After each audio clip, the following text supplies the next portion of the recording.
Let's be real. You're not lazy. If you were lazy, you wouldn't feel guilty.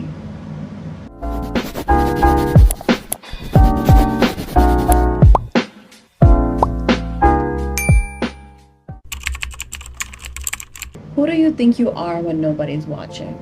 That's the true you. The person that wakes up in the morning, makes their coffee, goes through their day, and thinks about what they're going to do for the rest of the day, and either decides to do it or doesn't. That's who you truly are. What are you avoiding by not starting, right? That's the number one thing. When procrastination starts, is fear. Fear of success, fear of starting over, fear of probable outcomes, expectations not being met, things that can make us feel that we're doing something wrong along the way.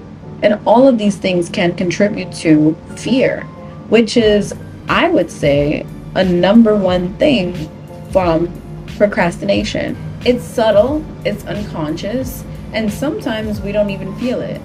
So, fear is an important thing to look at within ourselves and have that introspection when we're thinking about what fears do I have surrounding this thing that I'm trying to complete. And that would lead you one step closer to removing that procrastination that you're feeling on the inside.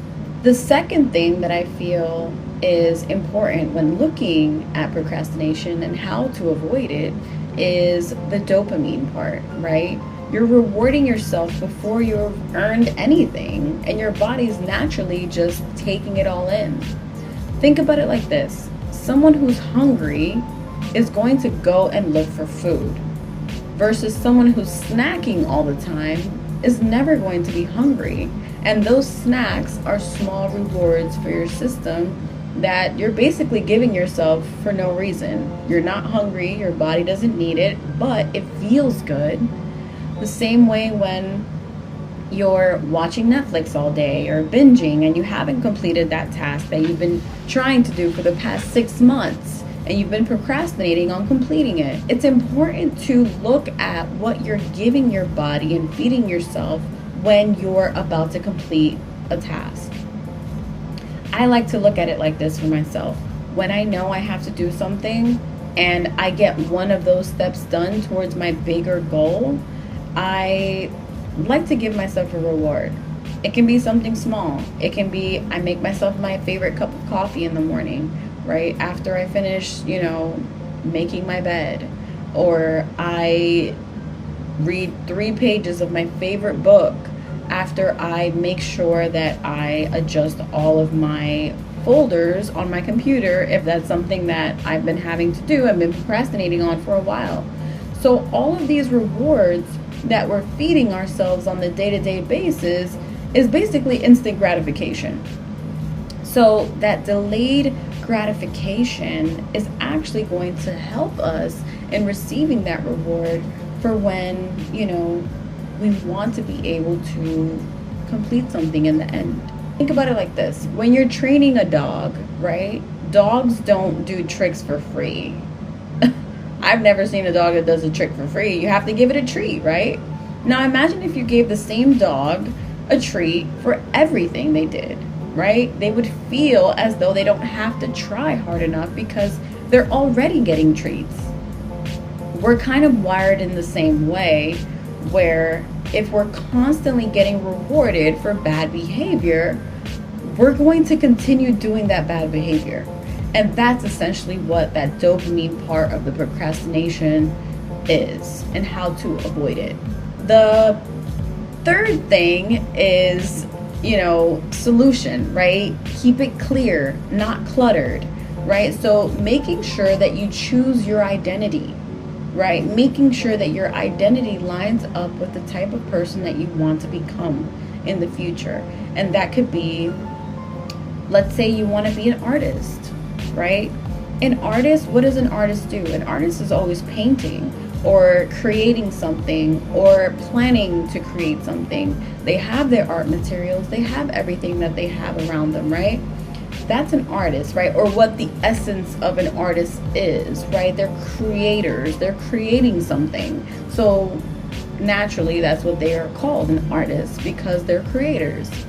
So in a way, we're all creators in our own way, but we have to set ourselves up for that identity, right? What's an artist without their, artist brush? What's an artist without their canvas? What's an artist without, their motivation or their muse? Let's say all of these things were removed. The environment has now become more difficult for the artist to be able to express themselves and be able to put what they have in their mind onto an external place. So in order for it to materialize, the environment has to be set up for perfection so that we can execute. Let's take another example. If somebody wants to start going to the gym more consistently, right? But they don't have any gym clothes, they don't have a gym nearby, they don't have a gym membership, they don't even have the motivation to go outside for a run. Is it going to make it more difficult for them to work out? Yes, it will, because naturally our minds, whenever there's a problem, it already becomes difficult towards something that we're already hesitant on. And sometimes we just give up. But if the night before, this person that wants to work out sets their gym clothes out, makes sure that they have their gym bag set up by the door, we're removing every obstacle that can possibly stop this person from going to the gym, which in turn will make it more likely that they will go to the gym. The first thing is to face your fear. 2, earn your reward. And 3, choose your identity, right? Just prove to yourself once that you can do what you said that you would do. Just once. That's all it takes. And let's see how far you can go. Thank you guys so much for watching my YouTube channel. Don't forget to check out my website, awakencreativetherapy.com, where I talk all things art therapy, and I have some blogs on there talking about ways to de-stress and relax using art making as a form of expression. Thank you so much for watching. Until next time.